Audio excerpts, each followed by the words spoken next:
Salve galera, estamos aí começando mais um vídeo do canal e na aula de hoje você vai acompanhar a crise do antigo sistema colonial. Crise do antigo sistema colonial no canal hoje. Bom gente, vamos então começando nossa aula aqui, né? Vamos fazer uma introdução aqui ao assunto dos temas aqui que são vários para a gente tratar, né? Então vamos fazer aqui uma contextualização que é a seguinte: estamos aí no século XVIII. O século XVIII é um século de muitas e profundas alterações, tanto para o mundo europeu quanto para o mundo das colônias. Veja só, ó, na Europa se desenvolve a Revolução Industrial Inglesa a partir da segunda metade do século XVIII. Se difundem as ideias iluministas, ou seja, o mundo ele vai se alterando, tanto numa visão filosófica, tanto na questão política, quanto na questão econômica. Em geral, há uma crítica ao chamado antigo regime, ou seja, ao absolutismo do rei, né, ao poder excessivo do clero, o monopólio que o clero tem das explicações de mundo. Então, lógico que esse processo já começou lá com o Renascimento, mas agora, com as transformações econômicas, né, da Revolução Industrial, se acelera essa crítica ao que é chamado de antigo regime, principalmente pelos filósofos iluministas ali do século XVIII. Então, assim, Portugal, que é o nosso foco aqui da aula, e também a Espanha, são justamente centros que estão na periferia desse processo. Então eles vão viver uma certa decadência em relação a essas transformações que estão ocorrendo na Europa. Mas é lógico, né, que essas transformações elas vão acabar chegando nas colônias, tanto nas colônias portuguesas, né, tanto da América Portuguesa, como em relação também à América Espanhola. Então isso vai causar uma certa agitação.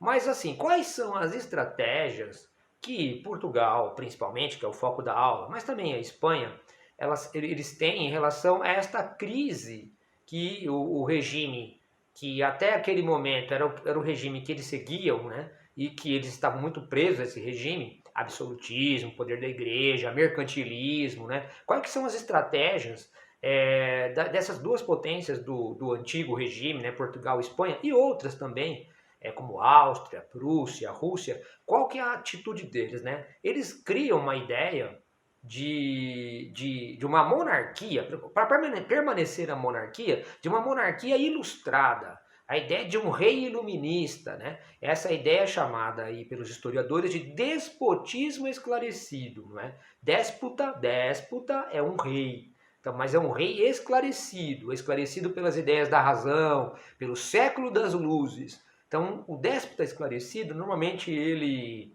aceita um conselho de notáveis para auxiliá-lo no governo, nomeia um primeiro-ministro, ele segue princípios racionais no seu governo, não é?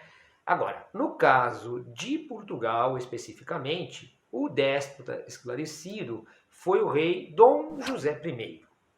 Dom José I reinou entre 1750 e 1777. Esse foi o típico déspota esclarecido que governou Portugal.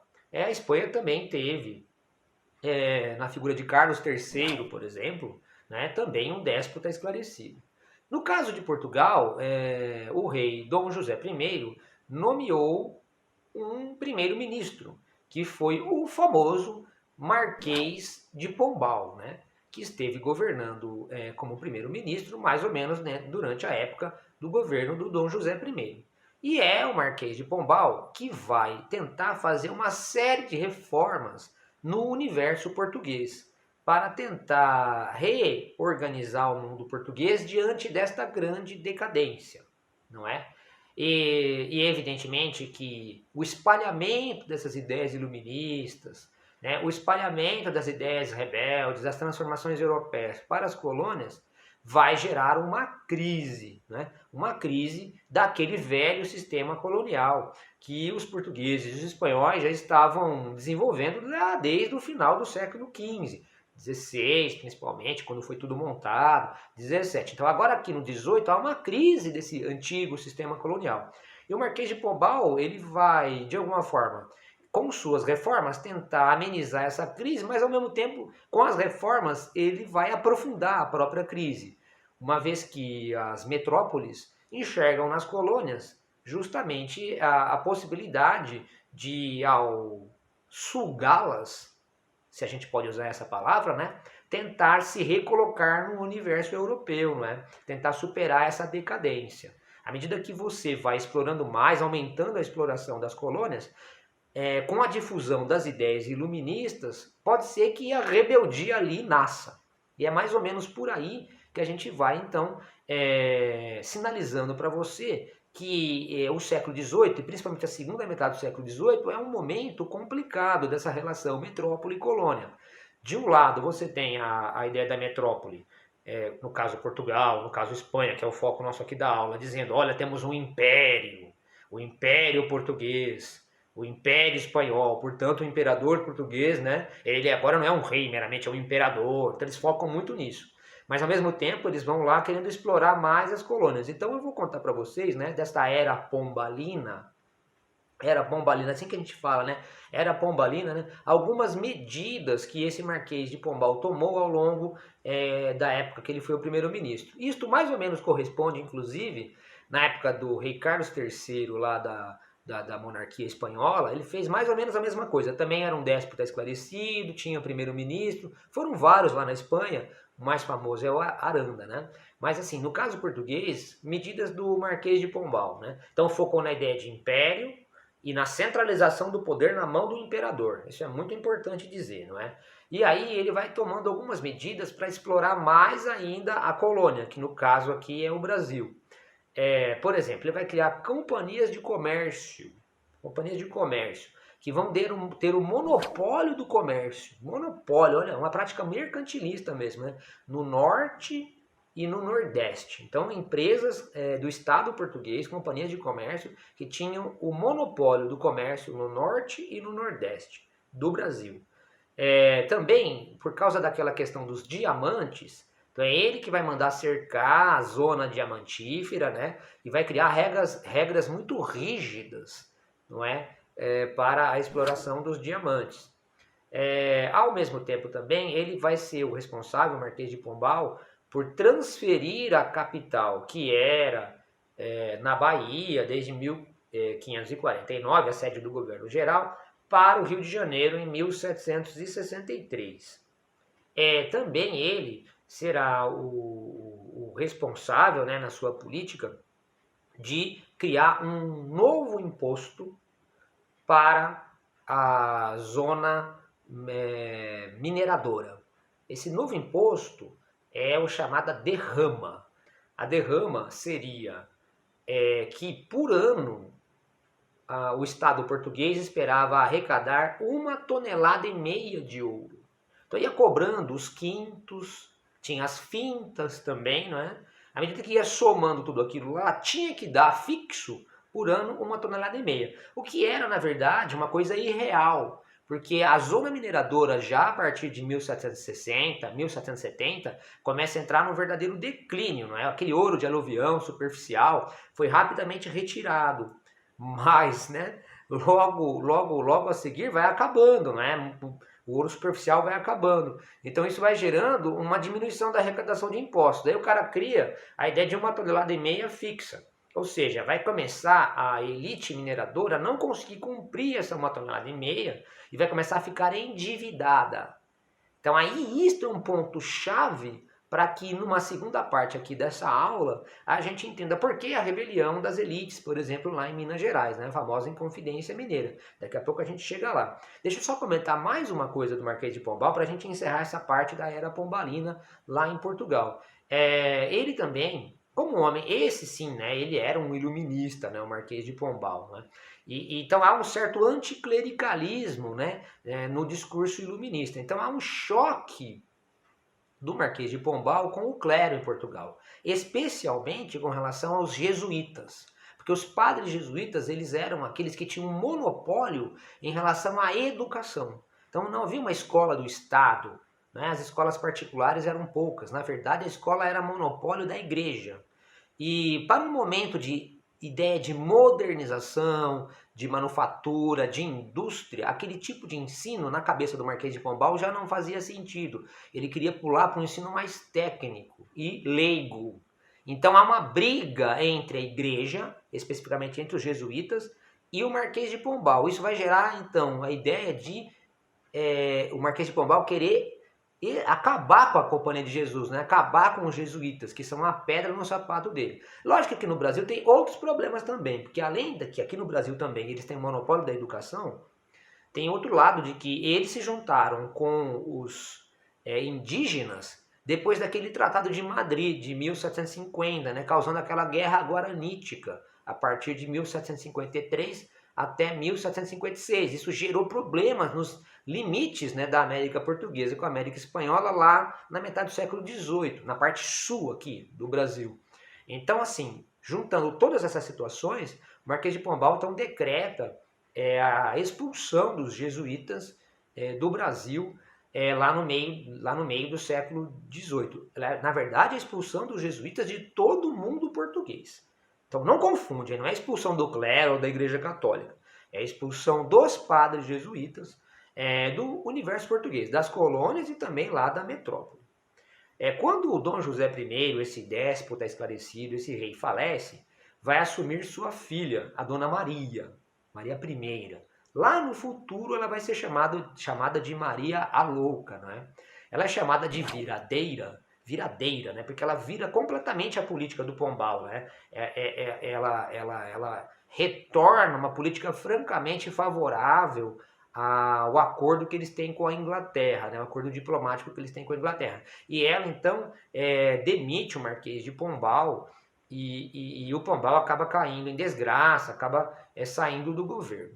Então há uma mudança de política a partir de 1777, com a saída do Marquês de Pombal do governo e com a morte, né, do rei Dom José I e a ascensão da Dona Maria I, que no futuro será chamada de a Louca. E é a partir daí, somando o lado da derrama com esta mudança de política, que a gente vai para um segundo momento dessa aula, que é exatamente a gente pensar em Minas Gerais, exatamente pensando que já desde 1765 nós temos uma elite mineradora que está, de fato, endividada com aquela história da derrama.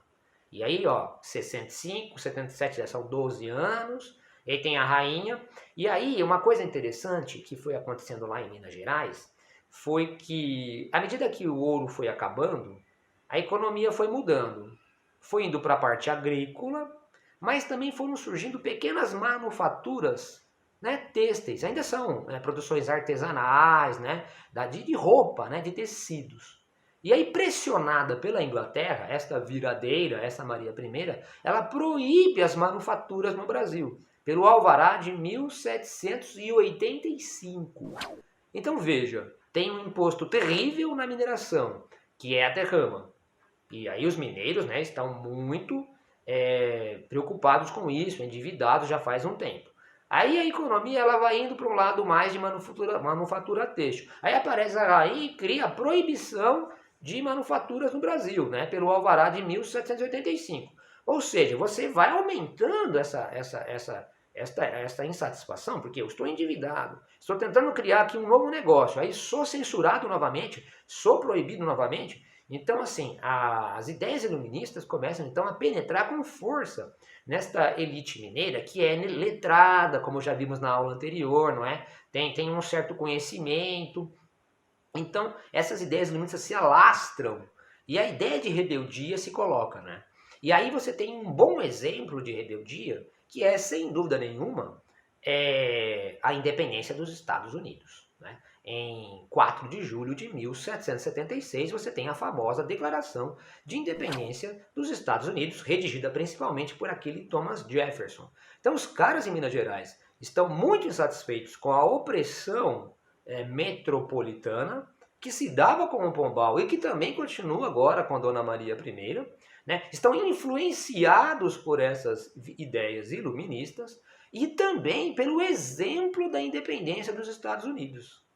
Então aí que surge a ideia de um movimento separatista, não é? Então a partir de 1788, dezembro de 1788, a elite mineradora começa então suas reuniões secretas, não é?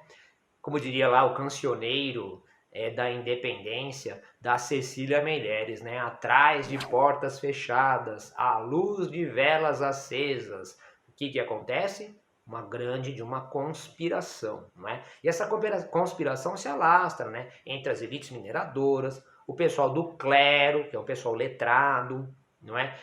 Havia a cavalaria paga dos dragões das Minas Gerais, ou seja, o exército. Então pessoas do oficialato, né, grandes generais, coronéis ligados a essa cavalaria, também então são militares que entram na rebelião. Então toda aquela elite, a nata mesmo de Minas Gerais, está envolvida nessa conspiração, que começa lá em dezembro de 1788, e a ideia, atenção, fique atento, a ideia ali era a independência de Minas Gerais.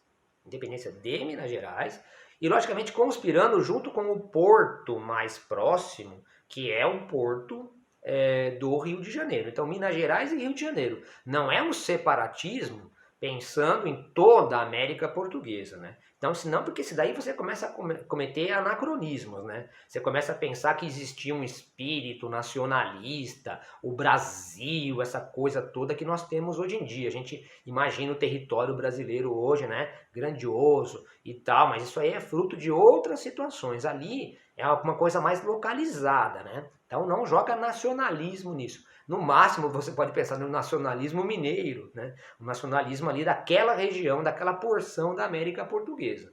Então os caras conspiram, né? Entra no ano de 1789, só que então existe na verdade a história conta mas na verdade foram três, né? Mas foca muito na figura do Joaquim Silvério dos Reis.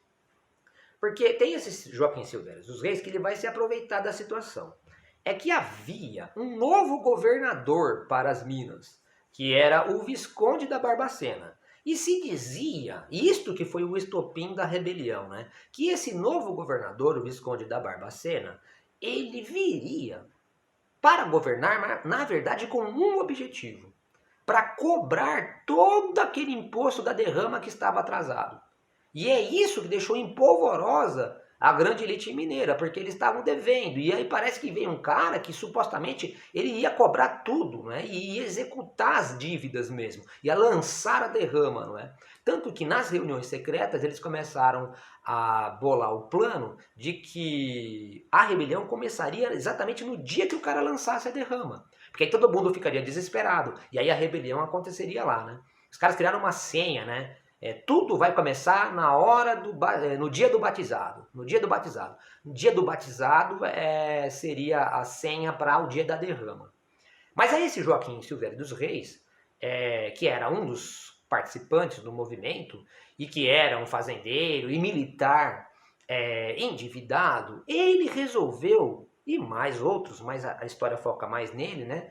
Que ele ia contar, dedurar para o Visconde da Barbacena, para o governador, tudo o que ele sabia. Logicamente, em troca do perdão das dívidas. Então, quando este traidor, não é, Joaquim Silvério dos Reis, conta todo o plano para o governador não lança a derrama, portanto, não tem o estopim do movimento, e ao contrário, né, ele abre um grande inquérito policial, né, uma grande, se usa a expressão devassa. Então, ele lança a devassa em relação ao movimento de rebelião em Minas Gerais, né? A chamada Inconfidência Mineira. Né? A palavra inconfidência tem a ver com um crime lesa majestade. Né? Então, quando você usa essa expressão, são pessoas que cometem uma traição. Então, eles estavam conjurados, não é? Então eles se juraram fidelidade em reuniões secretas, criaram todo um plano, estavam conjurados e aí iam cometer uma infidelidade, não é? Uma inconfidência contra a rainha, Dona Maria I. Esta é a ideia então do nome, Inconfidência Mineira. E aí começa todo esse inquérito, né? Essa devassa total, que vai durar pelo menos três anos aproximadamente, até 1792, onde praticamente todas as pessoas mais importantes envolvidas acabaram sendo presas, né? As figuras de relevo, né? Tanto o Tomás Antônio Gonzaga, né? O Cláudio Manuel da Costa, o Alvarenga Peixoto, que eram pessoas da elite mineira, não é? Os padres envolvidos acabaram sendo mandados para serem julgados nos tribunais eclesiásticos, né? Nos tribunais da igreja, justamente lá em Portugal. E aí, cara, ao final, atenção, vamos ver aqui, ao final, qual que é a pena que esse pessoal que está envolvido recebeu, né? Deixa eu explicar uma coisa para vocês, né? Hoje em dia, nós já estamos vivendo um mundo contemporâneo. É um mundo que é depois da Revolução Francesa, de 1789, depois das revoluções burguesas do século XIX, um mundo onde que o nosso raciocínio e o nosso pensamento é um pensamento liberal. E o nosso pensamento liberal coloca que todos nós somos iguais perante a lei. Nesta época, nós tínhamos ainda o antigo regime. E as leis, os ordenamentos jurídicos do antigo regime são diferentes. No antigo regime, num tribunal do antigo regime, não se levava a ideia de igualdade perante a lei. Não, tratava-se de uma sociedade estamental. Ou seja, a ordem do clero é julgada diferente, tanto que os caras foram julgados em outro tribunal. A ordem da nobreza é julgada, a nobreza é julgada de uma maneira mais branda em relação ao terceiro estamento, que é o povo. Então, o que acontece? Normalmente, a coisa é assim. Num tribunal do antigo regime, quando acontece um fato como este, que acabamos de citar para vocês, a pena é a morte. Então, todos ganham a pena de morte. Mas, como nem todo mundo é igual perante a lei, quem é da nobreza, o que acontece? Aparece a rainha e perdoa. Isto é quase um teatrinho. Porque à medida que a rainha perdoa os elementos da nobreza, ela aparece como magnânima. E inclusive reforça o seu próprio poder. Então aconteceu direitinho o julgamento. Foram condenados à morte, né, os caras da nobreza, os caras mais importantes. E aí apareceu a rainha e comutou a pena da morte para o exílio. O exílio é uma pena muito forte também, a segunda pena mais pesada, não é? Então todos foram exilados em África. Todos foram exilados, né? Me parece que todos aqueles que foram mandados para o exílio, na frente, depois só um, né? Que era um cara mais jovem, um rapaz, ele conseguiu voltar para o Brasil depois da própria independência em 1822. Tá, mas atenção, olha aqui, ó, é tudo um teatrinho. Mas existia, assim, um dos presos que era uma pessoa que não era do estatuto mais alto, de uma nobreza, um cara importante. Não é que essa pessoa era pobre, a gente não pode falar assim. Mas ele não era lá do alto escalão. O nome dele era Joaquim José da Silva Xavier. Esse cara não era o maior protagonista do movimento, não era o líder do movimento. Quem que esse cara, Joaquim José da Silva Xavier, era? Na verdade, ele era um alferes lá do destacamento militar. Alferes seria alguma coisa próxima a um sargento, né? Soldado, cabo, sargento. Então nem oficial direito ele era. Então, mas este cara era de um estamento mais baixo. Então, é necessário, então, julgá-lo conforme a posição social dele. Então, pena de morte. E essa pena de morte, inclusive, é útil para a coroa portuguesa. Porque vai se safar todo mundo depois de uma inconfidência contra a rainha? Lógico que não, não é? Então, você pega um cara e coloca como exemplo. Então, Joaquim José da Silva Xavier, cujo apelido era Tiradentes, foi pego ali como boi de piranha, não é? Foi pego ali como o cara que vai dar o exemplo e ele recebe a pena de morte. Aliás, gente, muito certinho como se esperava, de acordo com um tribunal do antigo regime. É que a gente recebe nos dias de hoje uma outra visão em relação a esse Tiradentes. Mas essa visão em relação que nós temos em relação ao Tiradentes ela foi construída mais recentemente. Veja, a Inconfidência é de 1789. A pena lá capital aplicada, né, o enforcamento e o esquartejamento do Joaquim José da Silva Xavier, o Tiradentes, se deu em 21 de abril de 1792, lá no Rio de Janeiro, né? Foi o julgamento no Rio de Janeiro, e aí aconteceu o seu enforcamento e o seu esquartejamento, né? Os pedaços dele foram colocados, né, nos caminhos onde ele fez as suas pregações e tal, mas isso foi em 1792. Se você adiantar mais aproximadamente 100 anos, nós estamos no final do século XIX no Brasil. Então, estava tendo ali, no Brasil do final do século XIX, um movimento republicano. Acabou proclamando a República no Brasil em 1889, 15 de novembro de 1889. Então, esta figura do Tiradentes, ela foi resgatada. Então, os nossos republicanos do final do século XIX buscaram a ideia de heróis. E eles foram buscar esse Tiradentes, porque de fato o Tiradentes acabou morrendo e dando sua vida pela causa da Inconfidência Mineira, e uma das grandes causas da Inconfidência Mineira foi, sem dúvida nenhuma, a proclamação no Brasil de uma república. Então o movimento republicano, 100 anos depois, busca este herói, constrói este herói, Tiradentes, porque ele de fato deu a vida pela República. Então, quando o Brasil proclama a República 100 anos depois, o seu primeiro grande herói é o Tiradentes. E aí a primeira grande data é o 21 de abril, né? Se torna feriado, quando ele foi enforcado e esquartejado. Aliás, duas grandes datas da República é a própria proclamação da República, em 15 de novembro, é feriado, e o 21 de abril, que é Tiradentes. Aí você junta com um terceiro feriado, que é o 7 de setembro, que é a data da própria independência do Brasil.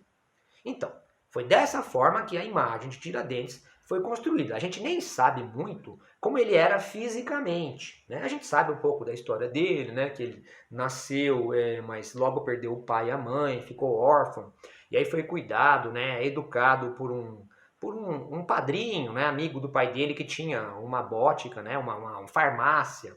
E aí o rapaz aprendeu ao longo da sua adolescência, né, a lidar com ervas medicinais, extrair dentes, por isso a ideia de que ele usou em algum momento, né, a profissão de extrair dentes, né, de dentista, né, logicamente coisa muito precária, né, do século XVIII, e que no final, né, acabou indo trabalhar no exército. E aí aconteceu toda essa história aí em relação a ele. Então, esta imagem, esses são os poucos relatos que a gente sabe, né? Sabe que ele teve provavelmente 1 ou 2 escravos, né? Teve um filho com uma das escravas, então, tanto que então não é tão assim do povo, não é tão pobre, né? Então o cara chegou a ter 2 escravos, supostamente devido aos relatos. Mas a gente nem sabe bem muito assim como foi ele era fisicamente, né? E aí a partir do movimento republicano do final do século XIX começa a se fazer desenhos, imagens, né? Aí se coloca ele cabeludo, barbudo, né? Indo para a forca com aquela túnica branca, né? De maneira serena. Muito associando a imagem dele à imagem de Jesus, não é? Jesus é uma figura importantíssima para o mundo brasileiro cristão, né? Deu a vida por nós, segundo, não é, a história oficial. E aí então eles vão associando a figura do Tiradentes à figura de Jesus, não é? O martírio de Tiradentes, que deu a vida pela República. Muito bem, então comentamos um pouquinho sobre a Inconfidência Mineira e essa figura mitológica aí do Joaquim José da Silva Xavier, o Tiradentes. Há um segundo movimento de rebelião que acontece logo a seguir, né? Porque a Inconfidência Mineira é em 1889, né? Em 1798 você tem a Conjuração Baiana, né? Então a Conjuração Baiana é um outro contexto, porque ali você percebe que é um movimento de elite, a elite baiana, insatisfeita, não é, com a opressão metropolitana, difusão de ideias iluministas, perfeito. A ideia de república está colocada. Só que ali é interessante que a conspiração que se faz, ela não fica só entre as elites. Na Bahia, ela chega à população. É claro, né, porque você percebe que na Bahia é um lugar em que a escravidão tem inclusive um peso muito mais forte, né? A questão social está muito mais colocada do que no interior de Minas Gerais. Então ali é um movimento elitista, mas que conta com a participação popular. Então tem uma participação popular. O erro ali, naquele movimento, também é um movimento que não sai, né, da fase conspiratória, que nem é o caso da Inconfidência Mineira, né? Ali eles fizeram um manifesto, né, o aviso ao povo baiense, né, que é chegada agora a hora da igualdade. Eles meio que marcam uma data para começar a rebelião. Então, a partir disso é que há uma repressão, né?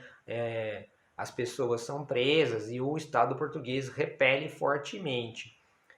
Há de novo julgamentos em que as pessoas de elite são anistiadas e só as pessoas populares, né, alguns escravos, é que são executados. Numa comparação entre a Inconfidência Mineira e a Conjuração Baiana, a gente pode focar, né, na ideia de que, assim, em pontos convergentes, eles querem a república. E esses dois movimentos queriam a república, mas também não saíram da fase conspiratória e claramente foram influenciados pelo movimento iluminista. Mas no caso, a Inconfidência Mineira tem uma inspiração muito maior na independência dos Estados Unidos. E no caso do movimento baiano, como tem esse aspecto mais popular, inclusive mais radical, tem uma influência já da Revolução Francesa de 1789, né? Veja que a Revolução Francesa começou depois da Inconfidência Mineira. Começou em julho a Revolução Francesa. E a Inconfidência Mineira foi lá em dezembro de 88 e janeiro de 89. Então não tem influência, né? Mas assim, a Revolução Francesa influi, principalmente aquela fase mais jacobina, né, mais radical, influi na Conjuração Baiana. Outra coisa importante que influi na Conjuração Baiana é a independência do Haiti, né? Porque a independência do Haiti, lá a partir de 1791, foi feita pelos próprios escravos, né? Eles que são os autores da própria independência. Então tem essas comparações entre esses dois movimentos aí que você não deve não deve deixar de pensar. Então veja que aquele antigo sistema colonial português, não é? Ele entra em crise, porque as pessoas começam a fazer rebeliões e rebeliões de caráter separatista, não é? Tanto a Inconfidência Mineira quanto a Conjuração Baiana são movimentos de caráter separatista. Para a gente encerrar nossos comentários da aula de hoje, vamos pensar e acabar de citar para vocês alguns movimentos rebeldes que aconteceram no Brasil colonial, mas que não foram separatistas. Não sei se você se lembra, eu já comentei com vocês, não é? A Guerra dos Emboabas. Lembra? Depois eu comentei com vocês a Revolta de Filipe dos Santos. Isso na zona mineradora. Então, deixa eu citar mais um ou dois aqui para você não esquecer nos seus estudos. Teve lá no final do século XVII um movimento no Maranhão, né, chamada Revolta de Beckman. Eram dois irmãos, Manuel e Tomás Beckman, que se revoltaram contra o Estado português, porque o Estado português... havia uma questão de exploração da mão de obra escrava e indígena. E aí apareceram os padres jesuítas lá no Maranhão e meio que queriam catequizar os indígenas, não deixar os colonos maranhenses explorarem essa mão de obra. A coroa portuguesa tentou mediar essa situação, criando uma empresa, uma companhia de comércio que teria o monopólio do comércio no Maranhão. Só que, em troca, eles iam fornecer os escravos negros a um custo barato para os colonos maranhenses. Só que ela não fez isso, né? Ela não cumpriu essa palavra, o que gerou a rebelião, né? A coroa portuguesa foi implacável contra a rebelião, né? E mandou enforcar, um dos irmãos foi enforcado, o Manuel e Tomás, né? Beckman, e o outro acabou fugindo.